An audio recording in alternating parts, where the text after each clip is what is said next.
Buenas tardes a todas y a todos. Quería trabajar con ustedes un nuevo encuentro de formulación y gestión de proyectos en la especialización de televisión de la Facultad de Periodismo y Comunicación Social de la Universidad Nacional de La Plata. Quería empezar contándoles del trabajo final. Quería pedirles un trabajo final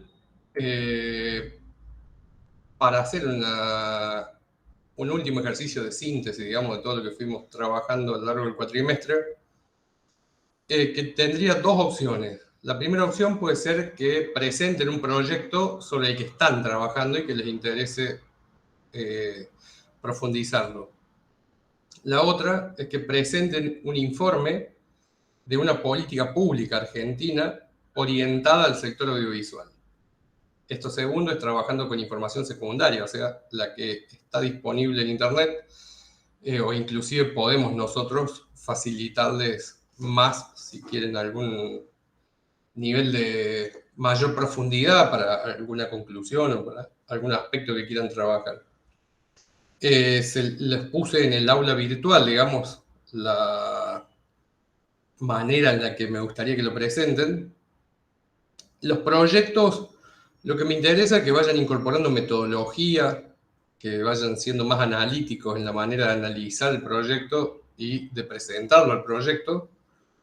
Me gustaría que podamos cerrar una idea proyecto, ¿no? Que es la primera vez que escribimos el proyecto con cierta lógica, ¿no? Que tiene que ver con el organismo al cual lo queremos presentar, o al socio o al aliado al que queremos persuadir al presentarlo. Ahí les pongo más o menos los títulos que me gustaría que incorporen, ¿no? Un título de la idea de proyecto, una descripción breve, cuáles son los objetivos, los aliados, el presupuesto. El presupuesto es estimado, no es un presupuesto detallado, sino saber si es un proyecto de 1 millón de pesos, de 10, de 100 millones, digo, de qué tamaño están pensándolo originalmente el proyecto. En las fuentes de financiamiento posibles, ¿no? Ahí les comento del Instituto de Cine o de Ibermedia, de las que a ustedes se les ocurra, digamos, inversores privados, coproducciones, y un análisis de cuáles son las fortalezas y debilidades que ustedes evalúan de su propia idea de proyecto como un primer ejercicio crítico, ¿no? De tomar distancia con eso que estoy presentando.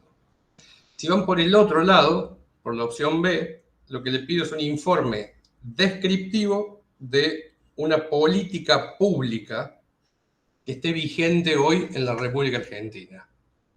Una de ellas es el Plan Renacer Audiovisual, que se puso en marcha en el 2021, que algo analizamos en el seminario, Nuevas Narrativas, Audiencias y Políticas Públicas.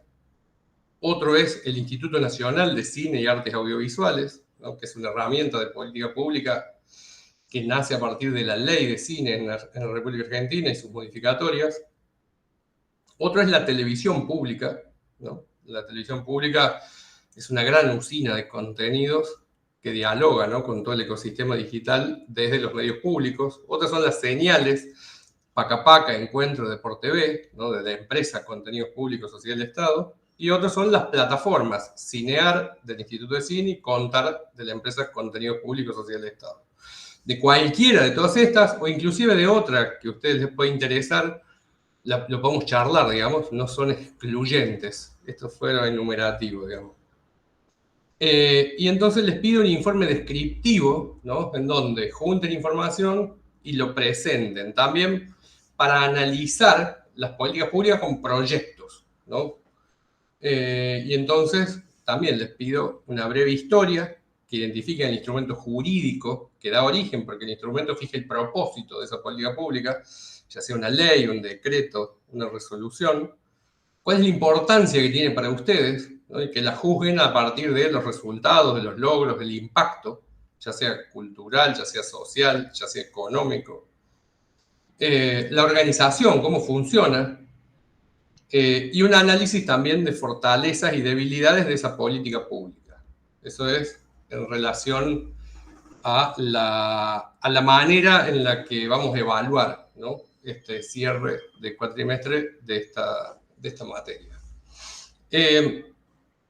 Quería trabajar con ustedes un poco un repaso de lo que fueron los 4 grandes temas en los que nos organizamos, como para conectarlos, repasarlos, ¿no? Ponerlos en línea con elementos que me gustaría que tomen en cuenta a la hora de presentar este informe para que los pueda evaluar. Y primero hago un repaso cronológico.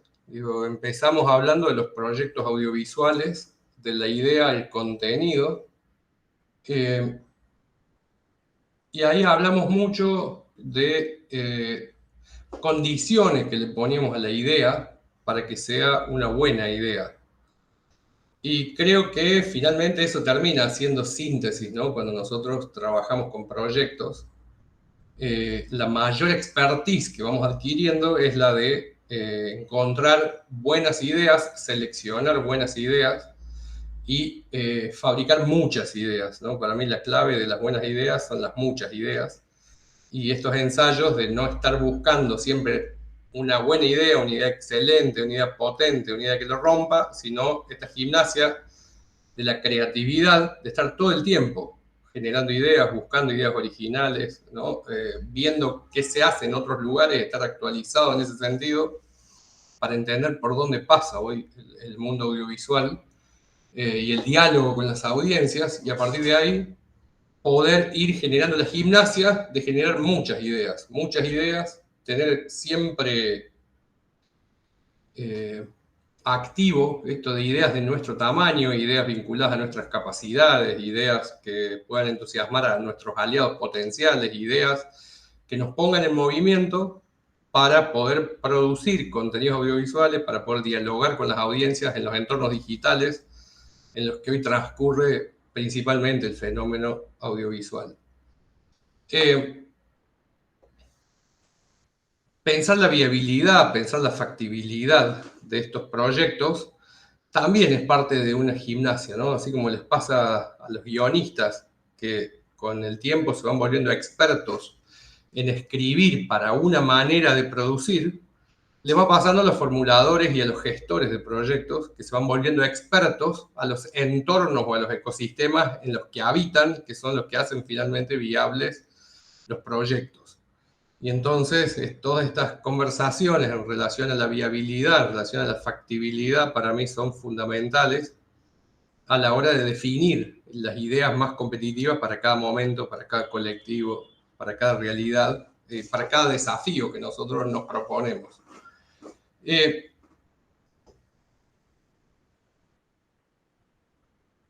Creo que es el momento más original, potente y económico de todo el proceso, el de las ideas, ¿no? Sale gratis, sale generar una buena idea, ¿no? Y entonces, para mí, ganar profesionalismo en ese punto puede hacer muchísima diferencia. Ser usinas de ideas potentes me pasa, bueno, en nuestra sala y en nuestra aula hemos compartido con Maite Chávez, digamos, que es una de las que hoy prestigian nuestra especialización, compartiendo las clases con nosotros, y todo el fenómeno que hicieron ellos con Mulata Films los posicionó como grandes fabricantes de muy buenas ideas, de ideas muy potentes, y de hecho muchísimos de los contenidos que ellos lograron desarrollar de la mano del Canal Encuentro, sobre todo, son referencia, ¿no? Son referencia internacional, y eso les permitió abrir muchísimas puertas. Y el gran potencial de eso, también nos reíamos muchas veces con Maite, con Pablo, ¿no? De que ellos hicieron Mentira la Verdad, Filosofía Martillazo, con Darío Zeta, y hicieron Presentes, ¿no? La primera ficción de Canal Encuentro, que tenían la osadía de poner la cámara en el punto de vista de los jóvenes, ¿no? Entonces retrataban adolescentes atravesados por la escuela, que es en donde se encuentran en este sistema, digamos, a esa edad, y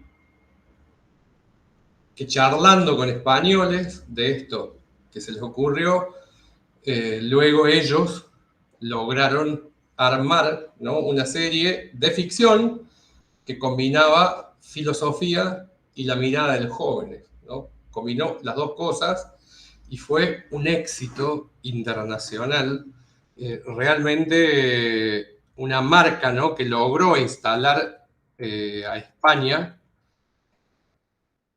en el gran mapa de lo que son los contenidos. Y entonces Merlí para mí es una gran síntesis, ¿no? Y es una idea que logró un recorrido superador como contenido, pero que no fue más original, sino que combinó estos dos, ¿no?, que ya había generado Mulata, y que me parece que son procesos de aprendizaje, o que sea que en una tercera etapa con financiamiento Mulata iba hacia ese rumbo, ¿no? Y después estar en España es estar en Europa y es estar en los que ganaron la guerra y es estar de aquel lado, ¿no?, de la distribución internacional y de los aliados y de poder llegar desde otro lugar. Estar en Latinoamérica es estar de este lado, y tiene un extra, digamos, que nos exige ser más creativos, que nos exige ideas más potentes, más originales, pero quería comentarles ese ejemplo porque para mí realmente fue muy potente. No solo el reconocimiento internacional que tuvieron los productos de Mulata, sino cómo esas ideas fueron tomadas por otros y fueron refritadas y fueron potentes en términos de lo que fue el mercado argentino, sobre todo, ¿no? La rompió Merlí en Argentina. De lo que es el diálogo, las ideas y el contenido, también plantear la escucha de los públicos, ¿no? Esta relación más íntima que ahora, mediado por las nuevas tecnologías, por las redes sociales, por la conversación en tiempo real con las audiencias, permite un aprendizaje y una retroalimentación permanente, ¿no? ¿Qué pasa con esto que fabrican? No tuvimos posibilidad tanto de charlar, ¿no?, en nuestros encuentros sincrónicos acerca de este tipo de experiencias. Pero me parece que es fundamental hoy el ida y vuelta entre lo que uno se propone cuando genera un contenido y lo que luego le pasa a las diferentes audiencias cuando se relacionan con ese contenido, para lograr cada vez contenidos más potentes, contenidos que dialoguen con más públicos o con el mismo público de una manera y una experiencia más intensa, que vaya fidelizando, digamos, con maneras de contar, y eso me parece que también son procesos de aprendizaje, que son evaluaciones ex post que enriquecen la próxima idea, el próximo desarrollo del proyecto, el próximo contenido, y también que pelean fuertemente con la idea de no separar lo que es la producción con la exhibición del contenido, ¿no? Entender que esto termina cuando conecte con el público y no cuando se termine de producir. Y eso, por las lógicas de financiamiento del Instituto de Cine, muchas veces tensiona, ¿no?, sobre todo en Argentina. Y me parece que hay que ser duros en esta defensa, ¿no?, de pensar esto como una integralidad y pensar en la audiencia antes que en nada, porque es lo que le da sentido y legitima todo lo que hacemos, tanto en el mundo de los contenidos, como en el mundo de los proyectos, como en el mundo de las políticas públicas. Y esto conecta con lo que es mercadotecnia. Es decir, hay un mercado, siempre hay un mercado, siempre en una economía capitalista hay un mercado y siempre hay gente que paga por contenidos. Y esos mercados tienen una arquitectura y tienen una lógica y funcionan de una manera. Entender la manera en la que funcionan es clave. Es clave.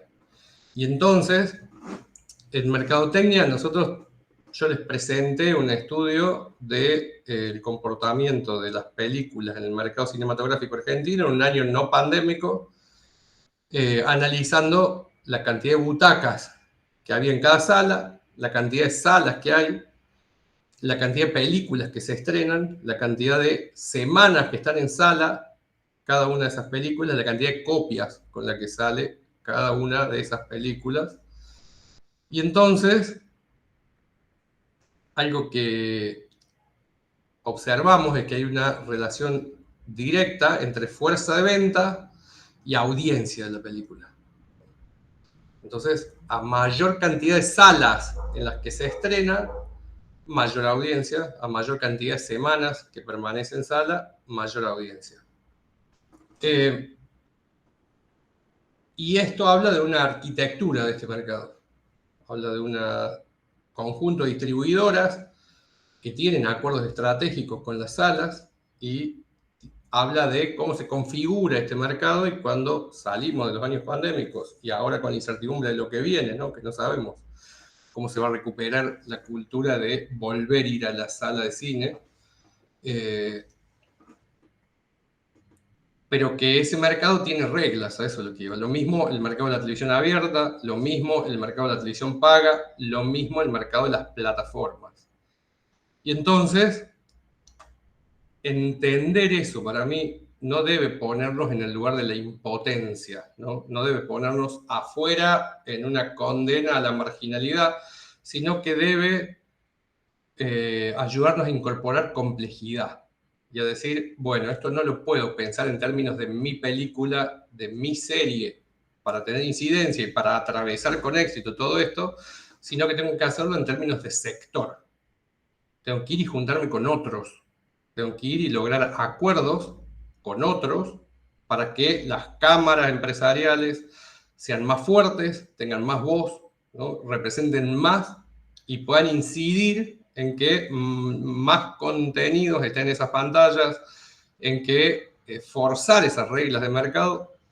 Nosotros atravesamos una experiencia del año 2010 al 2015 en donde el cine argentino recuperó 50% del mercado. 50% del mercado, ¿no? Nosotros en el año 2009-2010 estábamos en un histórico 10% de la taquilla total del cine para el cine argentino. Y eso eran años más o menos normales, digamos, en donde estábamos en 40 millones de entradas año. Con la recuperación económica, con la creación de 6 millones de puestos de trabajo, con la generación de expectativa de que se iba a estar mejor, aumentaron los consumos culturales.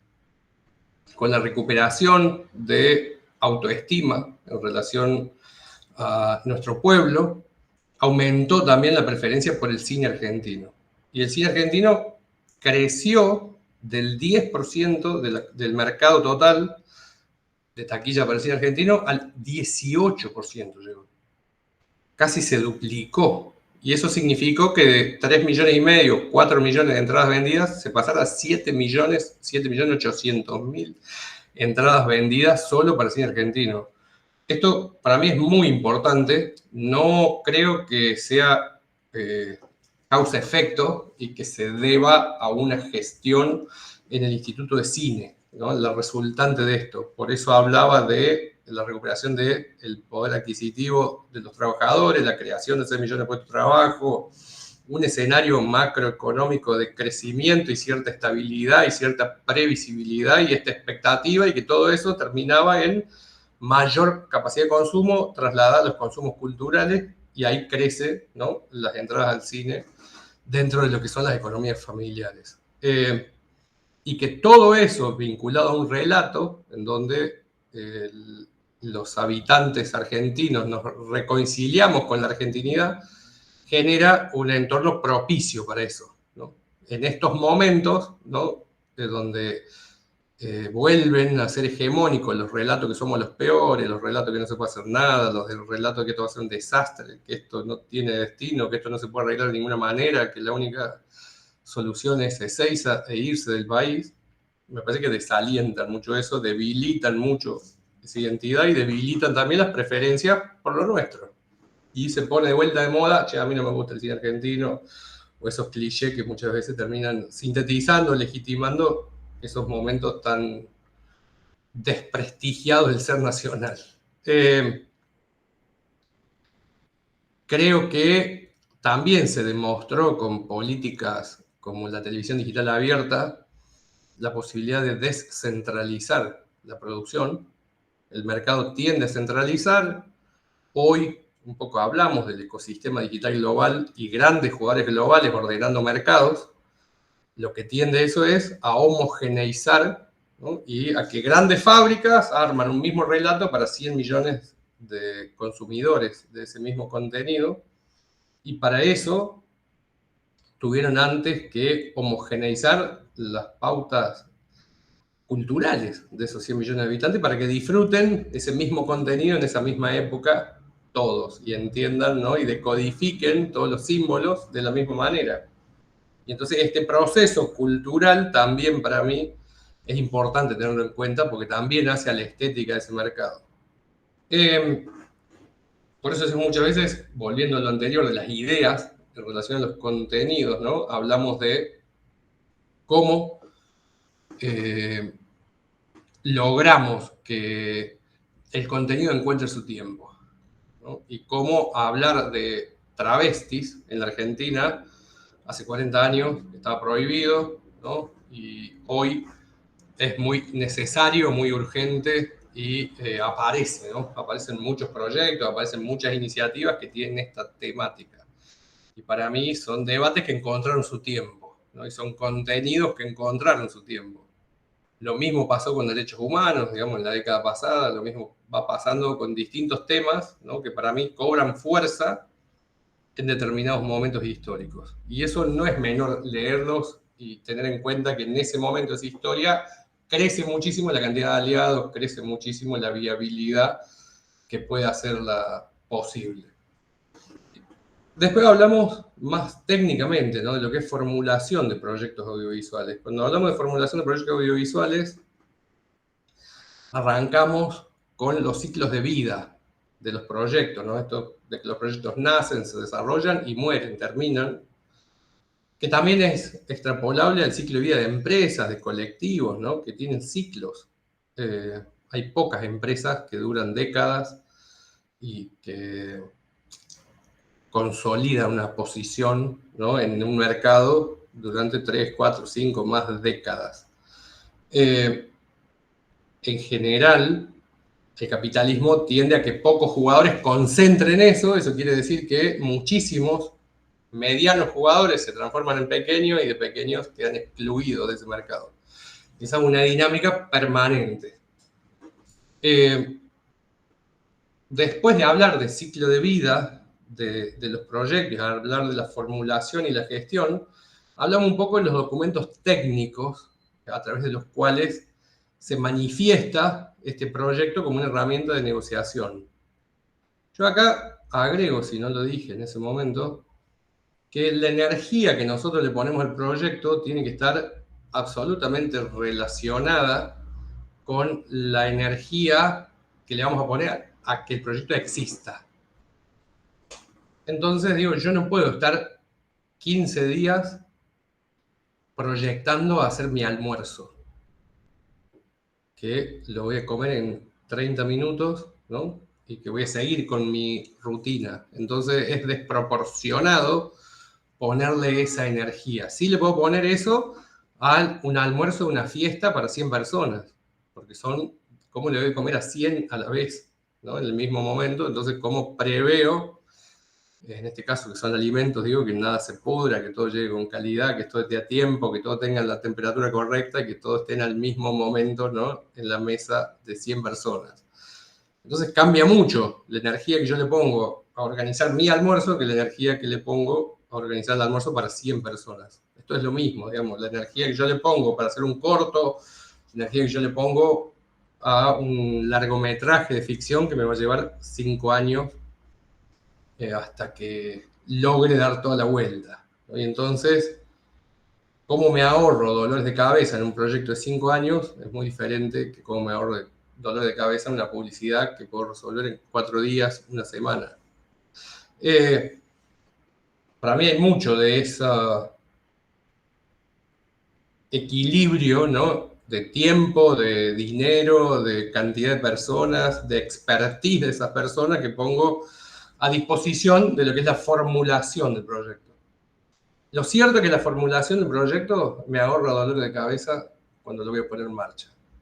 Entonces, mientras más experto soy en pensar mi almuerzo, más fluye hacerlo, más simple es, más fácil es, más encuentro todo, más logro que todo y más disfruto toda la experiencia de fabricarlo y degustarlo, ¿no? En esto que hablamos de proyectos audiovisuales, también creo que lograr experiencias exitosas, lograr trayectos de los directores, de los productores, de todos los que integran el equipo, los guionistas, digamos, todos los que integran en los diferentes roles necesarios, es clave, porque si no, no puedo aprender, no puedo aprender, si no puedo articular equipos que aprendan colectivamente y que generen nuevos desafíos, ¿no? Habiendo aprendido esta manera de hacer las cosas, me parece muy difícil. Volviendo a lo que son los diferentes documentos, ¿no? Decíamos que las ideas, nada, están en la cabeza, son una creación de cada uno de nosotros y nosotras, y que el primer documento es la idea proyecto, ¿no? Es poner esto en papel. Y que la idea proyecto técnicamente es un documento que se va formateando ya con el tiempo, digamos, por ahí las primeras tengo mucho más borradores, pero luego ya se van formateando en, bueno, esto voy a buscar financiamiento del Instituto de Cine, voy a presentar toda la televisión pública, voy a ir a Ibermedia, voy a ir a un banco, voy a negociar con un coproductor, voy a lograr esta inversión privada. Entonces ya lo voy haciendo con la lógica de ese banco o de ese fondo de inversión o de ese pariente que va a disponer de esos recursos o de esa área de política pública que va a decidir financiarlo. Entonces ya ellos tienen una manera de evaluarlo cada uno que responde a la lógica institucional, un poco eso es lo que me gustaría que charlemos, digamos, después de que presenten ustedes como instrumento de evaluación, tratar de ir decodificando eso. Después pasa a lo que nosotros llamamos prefactibilidad. Decimos, bueno, esta idea de proyecto funciona, camina, puede recibir, podemos encontrarle viabilidad, podemos encontrarle factibilidad y nos interesa priorizarla y vamos para adelante, ¿no? Aparece lo que es la prefactibilidad, en donde nos hacemos muchas preguntas también para ser eficientes con la energía, para decir, no avancemos en algo que no va a poder ser. Entonces nos preguntamos, ¿se podrán conseguir los derechos que hacen falta para que esto funcione? Si no es nuestro, si es a partir de un libro, o si son imágenes, o si necesitamos imágenes de archivo, o si pensamos que hay algún actor o actriz que tenga que ser el personaje principal. Digo, empezar a pensar, ¿no?, en la viabilidad desde el punto de vista de la cadena de derechos, empezar a pensar en cómo se produce eso, cuánta energía lleva y traducir eso a tiempo, a días, a tareas, a responsables, a dineros. Luego, si sigue caminando, vamos directamente a la factibilidad y vamos y probamos. Che, ¿me dan los derechos? ¿Cuánto valen los derechos? Bueno, valen tanto, son estas las condiciones, ¿no? Ya se va a lo concreto, ¿no? Ya lo anterior es como la arquitectura, ¿no?, el plano de la casa, y lo siguiente es ir a terreno, ¿no?, y ver si es posible hacer esa casa. Los proyectos de factibilidad son los que hacen que tomen decisiones el Instituto de Cine, la CASI, los bancos, el BID, la CAF, el Banco de Desarrollo para América Latina, el Consejo Federal de Inversiones. Todos los que toman decisiones de invertir o no en algo, ¿no?, trabajan sobre ese tipo de documentos en general, lo que nosotros llamamos un proyecto de factibilidad. Ya está desarrollado de la manera en la que se va a hacer y ya está probado que se puede hacer. Eso es un poco el filtro que se busca, ¿no?, cuando uno intenta decidir los destinos de fondos públicos y privados, digamos, las dos maneras, que es disminuir el riesgo y que es aumentar la eficacia de ese financiamiento.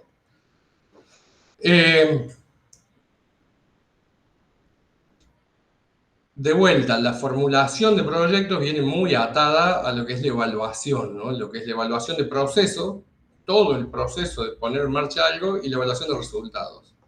Hicimos todo esto para algo, pensamos que iba a funcionar de una manera, que iba a impactar de una manera, que iba a generar determinados resultados, bueno, ver ex post qué pasó. Y entonces, creo que en general, no estamos acostumbrados a organizaciones con procesos exhaustivos de evaluación y eso hace que sean organizaciones que aprenden más lento. No hacer una evaluación exhaustiva hace que me pierda la posibilidad de identificar todos los errores que cometimos, todos los errores no forzados, digamos, que fueron dependientes de nosotros, todas las oportunidades que no aprovechamos, que tienen que ver con el nosotros dialogando con afuera, todas las amenazas que nos impactaron, que tienen que ver con el afuera dialogando con nosotros, ¿no?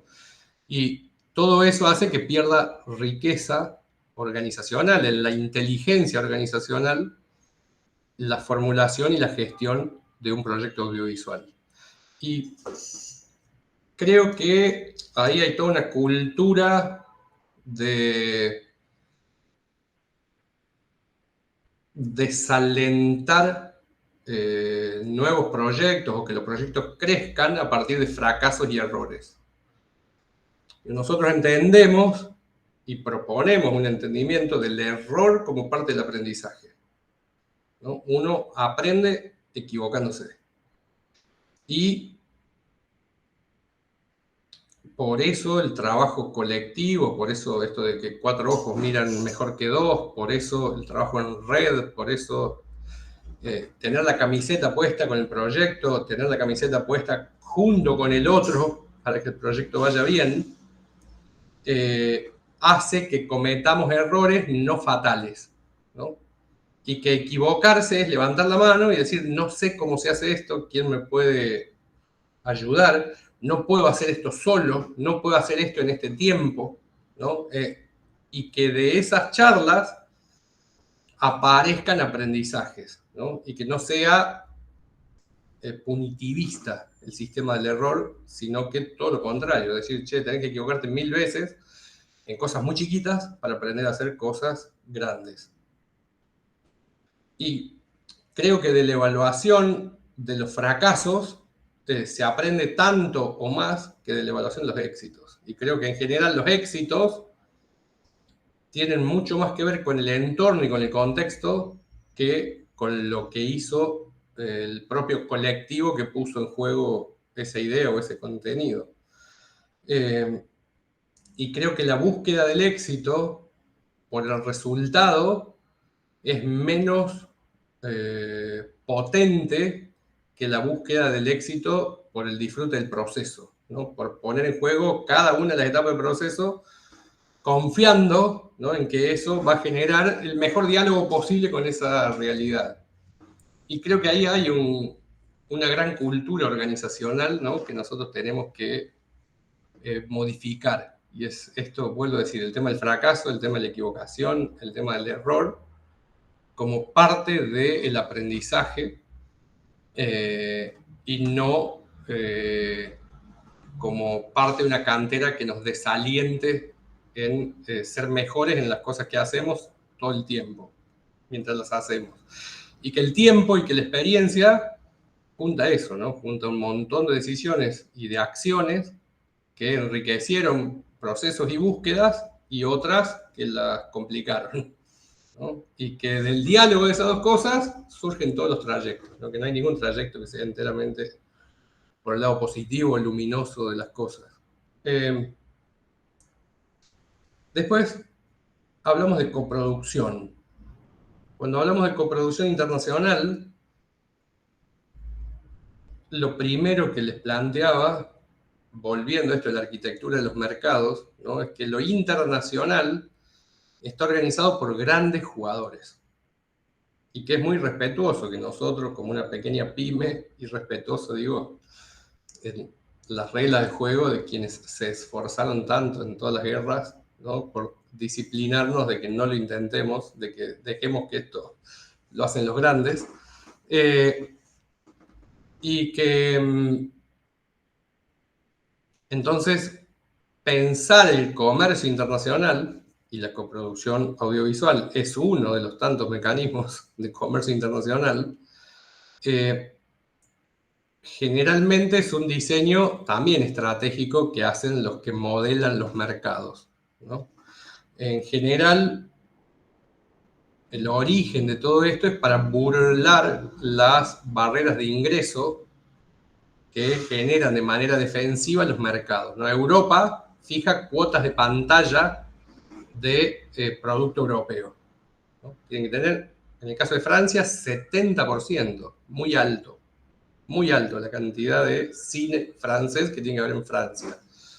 Pero cuando yo coproduzco para Francia, es una película francesa, coproducida con Argentina, pero le da un tratamiento de nacional a la película, no de extranjera. No es una película argentina en Francia, sino que es una película francesa coproducida con Argentina.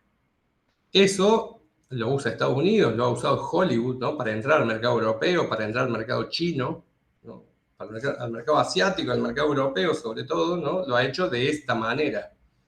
Diciendo, ok, no puedo entrar, entro con mi 30% de producto extranjero y para seguir creciendo en ese mercado entro con coproducción, ¿no? Y entonces entro como una película nacional en tu mercado a través de una coproducción. Es el sentido, digamos, que le dio la lógica económica. Nosotros le damos una lógica más vinculada a la integración entre los pueblos, a la diversidad cultural, a cómo crece un proyecto y cómo dialoga con al menos dos públicos, que son la de los dos países en los que se estrena, en los que se coprodujo, al menos dos.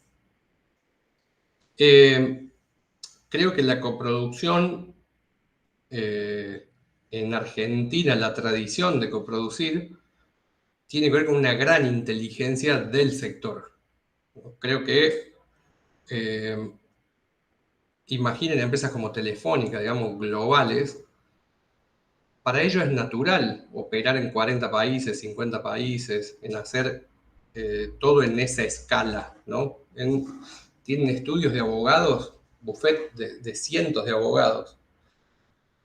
Argentina coproduce con 40 países y lo hacen 40 pequeñas casas productoras o 38, 35 pequeñas casas productoras que en general tienen rentabilidades cercanas a cero. Y lo hacen por una decisión que subordina lo económico y lo financiero a la decisión de hacer cine y a la decisión de darle sostenibilidad a la empresa y a la búsqueda de financiamiento a través de estos esquemas de coproducción. Para esa decisión, yo voy a hacer cine, yo voy a buscar financiamiento, yo voy a ser sostenible, y entonces en el menú de cosas que aparece arriba de la mesa aparece la coproducción como una ventana que me permite ir a buscar algo más. En general, para empresas y para territorios que tienen 0% de inflación durante décadas, hoy ya casi no quedan países en el mundo occidental que tengan 0% de inflación, ¿no? Ya la crisis del año pasado generó inflación, ¿no? En 2020 en muchísimos países que nunca había habido inflación, pero los vuelve muy conservadores en relación a empresas argentinas que son todoterreno, que son empresas acostumbradas a planificar y a gestionar negocios en la incertidumbre absoluta. ¿Cuánto va a valer el dólar el año que viene? ¿De cuánto va a ser la inflación del año que viene? ¿Cuánto va a costar la mano de obra el año que viene? ¿Cuánto va a costar el alquiler de equipos el año que viene? Todo eso, digamos, hoy en esta Argentina, en esta Latinoamérica, me animo a decir, son grandes incertidumbres en general. Y entonces tener ese entrenamiento que nos permita trabajar en esa adversidad y en esa incertidumbre, hace que sean empresas todoterreno, que tengan una capacidad de generar negocios, de generar acuerdos y de generar las condiciones para cumplir esos acuerdos impresionantes. Impresionantes. Porque imaginen si acá hubiese créditos a 30 años al 3%. Y en esos 30 años hubiese 0% de inflación. Imaginen, ¿no?, el tamaño de esas empresas, la potencia de esas empresas, la capacidad de esas empresas si hubiesen logrado desarrollarse en mercados con esos niveles de estabilidad, previsibilidad, liquidez, ¿no?, que haya dinero para ese tipo de producciones. Bueno, eso pasa en muchos países del mundo. En muchos países del mundo ha tenido 3 décadas con eso. Inflación cero, crédito blando y mercados muy previsibles. Esas empresas son muchísimo más estructuradas, muchísimo más conservadoras y se les cae el mundo cuando cambia cualquiera de esas variables. Creo que en ese sentido es una gran fortaleza, ¿no?, que tiene el sector de la producción audiovisual argentina, y creo que nuestros empresarios en ese sentido son muchísimo más resilientes, tienen una capacidad de aprender y de sobrevivir muchísimo más alta. Y creo que eso es una de las razones por las cuales Argentina coproduce con tantos territorios, con empresas tan chiquititas que llevan adelante cada coproducción. En general, de acuerdo a los criterios PYME, de cantidad de facturación anual y de cantidad de empleados y de patrimonio, ni siquiera son pymes nuestras empresas, son microempresas. O sea, no llegan, o sea, el criterio PYME pone un mínimo y un máximo de facturación anual, de cantidad de empleados y de patrimonio. Por abajo de eso no sos pyme, sos microempresa. Por arriba de eso no sos pyme, sos gran empresa. Y eso se fija para definir políticas activas para los sectores que beneficien a las pymes, ¿no? Para eso se fija ese criterio PYME, pequeña y mediana empresa. En Argentina, el 80% mínimo del sector es microempresa. Y de ese 80%, el 60-70% son nanoempresas. Porque no tienen facturación, viven solo de premios que ganan, que no facturan, o sea, no generan una lógica comercial empresarial, sino que generan una lógica de maximización de fomento, ¿no? Nosotros decimos sortear las barreras de ingreso. Cómo estoy adentro del mercado sin estar en una economía formal de funcionar como una pyme, de tener un lugar, de tener un marco impositivo, de tener un modelo de negocio que me permita la sustentabilidad adentro. Por eso también el 80% de las empresas son empresas que viven menos de 5 o 6 años, porque viven alrededor del ciclo de vida de un proyecto. Y luego cambian, ya no son las mismas personas, no es la misma forma jurídica, ya nuevo proyecto, nueva vida. Y entonces también eso pasa, que tenemos registros mentirosos, ¿no? Cuando uno ve los registros del ENACOM, ve los registros del INCA, están todos inflados, no son inflados, no en un sentido negativo, lo digo es real la cantidad de empresas, la cantidad de productoras, de distribuidores, de exhibidores que se inscribieron en cada uno de esos registros. Lo que es falso es que estén todos activos en este momento. Es un sistema bueno de altas sin un sistema de bajas. Entonces, todo lo que se dio de alta en ese momento existió, pero después no se depura tanto, entonces no está vigente esa misma cantidad. Para mí, digamos, sobre estas cuatro grandes conversaciones, ¿no? Entender el proceso que va de la idea al contenido audiovisual, entender el ABC de la mercadotecnia, entender la lógica de la formulación de los proyectos audiovisuales y entender la gimnasia de la coproducción internacional, nos da un piso de vocabulario, un piso de herramientas, un piso de marco teórico, ¿no? Para entender lo que es el gran mundo de la formulación y gestión de los proyectos audiovisuales.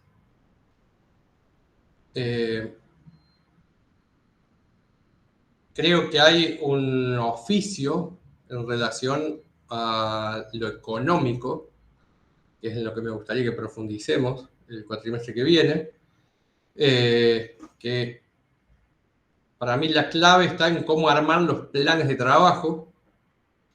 El mejor plan de trabajo es el que me da el mejor presupuesto y la mejor organización y distribución posible de tareas en el tiempo, y es lo que hace más eficaz esto. El mejor presupuesto, para mí, es el presupuesto que hace más viable el proyecto y que lo hace posible. Entonces, que responde a esas dos lógicas, a la del productor, que lo tiene que producir y que si no están los recursos no lo puede producir, y a los aliados, a los organismos de financiamiento que evalúan el proyecto y lo evalúan con una lógica. Si no cubre esas dos lógicas, el proyecto queda rengo. Y creo que ahí está la gran gimnasia o aprendizaje de los que transitan con éxito esta experiencia de financiar con fondos públicos proyectos que terminan en contenidos en lenguaje audiovisual. Creo que el análisis económico de los proyectos, el análisis financiero y el análisis jurídico de los proyectos también refiere a niveles de experiencia y de complejidad muy altos, muy altos. Y que lo que podemos aprender es cómo trabajar con contadores y con abogados especializados en estos temas audiovisuales, entendiendo los intereses que tenemos que defender para que se pueda hacer un contenido y para que se pueda aprobar un financiamiento, ¿no? Para obtener ese financiamiento. Y que es mucho más profundo lo que necesitamos para adquirir esas herramientas y poder ser nosotros los que hagamos la evaluación financiera, nosotros los que desarrollemos esa estrategia jurídica y financiera de grandes proyectos. Me parece que la posibilidad de que trabajemos con análisis financieros, la posibilidad de que trabajemos con análisis jurídicos, mirar casos, mirar contratos, mirar presupuestos, entender cómo se llegó a esos números, por qué se presentaron de esa manera, en una Argentina con 50% de inflación y en una Argentina con este año un 50% de devaluación, me parece que son claves, ¿no? Son claves. Cuando pensamos en proyectos a 2 años, por ejemplo, ni les digo a 5 años. Entender estas dos cosas son fundamentales para la viabilidad de los proyectos. El plan Renacer Audiovisual, el proyecto más grande que se financiaba con 88.800.000 pesos argentinos. Series de ficción de 8 capítulos de media hora, o sea, 4 horas de ficción. 88.800.000 pesos. Eso hoy en Argentina son 888.000 dólares, ¿no? O sea, no llega a $1.000.000. Pero son pesos, no dólares. Eso en julio del año que viene, si ocurriese lo mismo que ocurrió en el 2021, ¿no? Que deseamos que no, tener 50% de inflación y 50% de devaluación, estos 888.000 dólares rinden a mitad del año que viene como 300.000 dólares. Es brutal. Van a seguir siendo en pesos, o sea, van a recibir 88.800.000 pesos, ¿no? Pero les va a rendir como 300.000 dólares y no como 888.000 dólares. Y eso es clave entenderlo. Es clave, porque para mí ahí radica la capacidad de estas empresas de fabricar contenidos. Y por eso explica las lógicas de producción en Argentina de los jugadores que sobreviven en la cancha.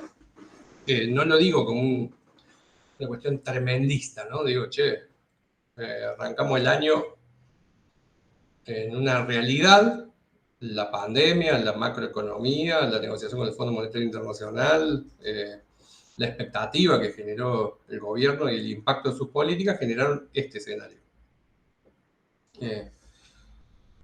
El objetivo que se había propuesto era menos de 30% de inflación y superó el 50%, y menos de 15% de devaluación, y vamos a llegar a fin de año arriba del 50% de devaluación.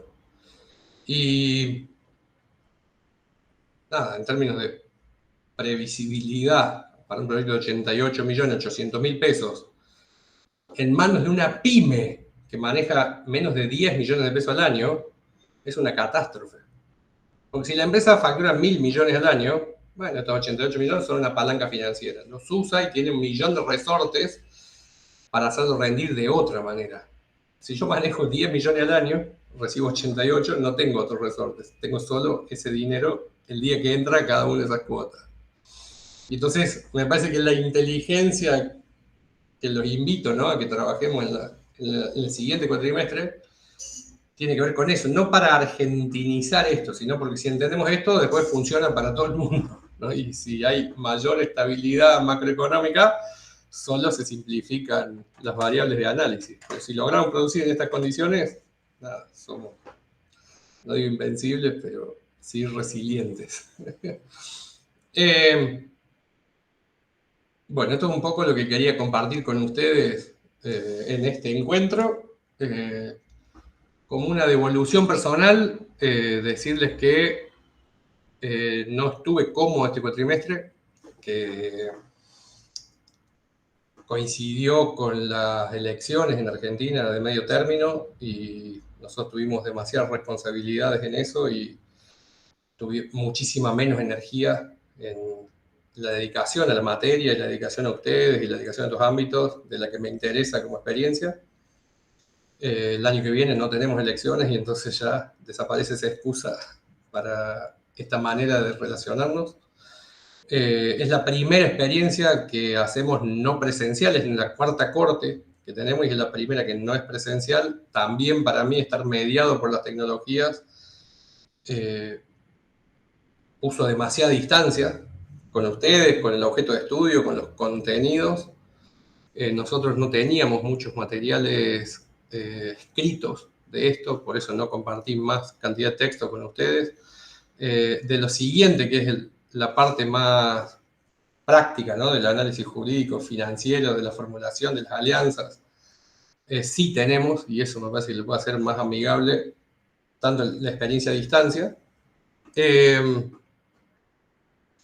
Invitarlos a los interesados la semana que viene, el jueves 2 de diciembre, vamos a organizar en el Espacio Cultural Pichincha, en la calle Pichincha 1080 de la Ciudad de Buenos Aires, la proyección de la película Abuelas, una película de y con Abuelas de Plaza de Mayo, de Cristian Arriaga, para inaugurar la Semana de la Memoria. Les cuento esto porque me encantaría conocerlos, a los que todavía no conozco, y me parece una buena excusa para invitarlos y después poder brindar y hacer una especie de cierre del año. Me parecía una gran excusa audiovisual para encontrarnos y poder compartir, ¿no?, un poquito más esta charla. Creo que, bueno, está mi mail para cualquier duda, para cualquier ida y vuelta, es G de Germán, gcalvi.333, el número 333, gcalvi.333@gmail.com. Estoy ahí, cualquier duda, cualquier consulta, lo que les interese, y ahí les pido por favor que presenten sus trabajos prácticos. Me gustaría que no se lo tomen como una mochila y que no se lo tomen a la ligera, digamos, ese punto medio en el cual no se torturen, pero sí sean profesionales en las entregas.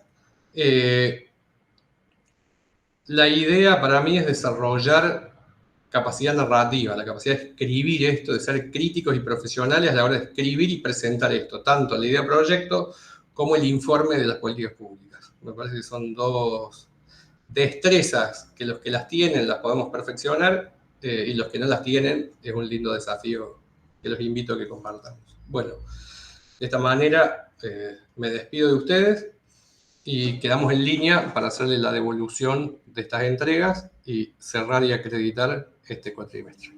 Muchísimas gracias.